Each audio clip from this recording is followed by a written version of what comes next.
Hello everyone, তোমরা সবাই কেমন আছো? আশা করি ভালোই আছো। এই যে বাটা মাছগুলোকে বাজার থেকে কেটে নিয়েছে, আমি একটু খালি জাস্ট ধুয়ে নিয়ে হলুদ লবণ দিয়ে ভাজা বসাচ্ছি।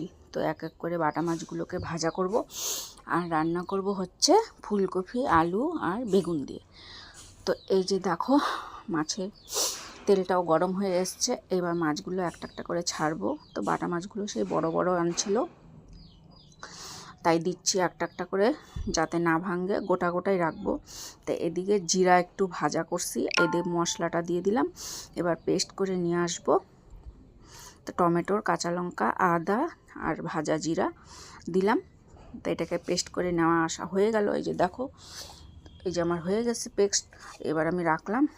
মাছ ভাজা হয়ে গেছে, মাছ ভাজা তুলে নিয়েছি। এবার ফুলকপিগুলোকে ভেজে নেব। ফুলকপি ভাজা হয়ে গেলে ওই তেলে জিরা সম্বার দিয়ে, মশলা দিয়ে, আলু, ফুলকপি সব দিয়ে নেড়ে চেড়ে যতক্ষণ তেল না বেরোয় ততক্ষণ আমি কষালাম। কষানোর পরে এখন আমি জল দিয়ে দিলাম। তো দেখো, বাটা মাছের তরকারিটা দেখলে বলবা তোমরা বড় হয়েছে, কিন্তু না। তো বাটা মাছগুলো বড় বড় ছিল, তাই সবজিগুলো বড় বড় দিয়েছি। এতে ঝোল ফুটছে, আমি বাটা মাছগুলো দিয়ে দিলাম। এবার একটু নামাবো ধনেপাতা দিয়ে বাটা মাছটা।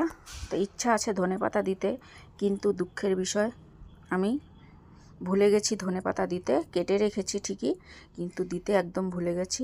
তো এই যে দেখো, আমার বাটা মাছের ঝোল প্রায় হয়ে এসছে, আলু টালু সব গলে গেছে। তো এবার আমি নামিয়ে নেব। না না না না, পরে উপর দিয়ে ছড়িয়ে দিলাম ধনেপাতাটা। কি করব, ভুলে গেছিলাম।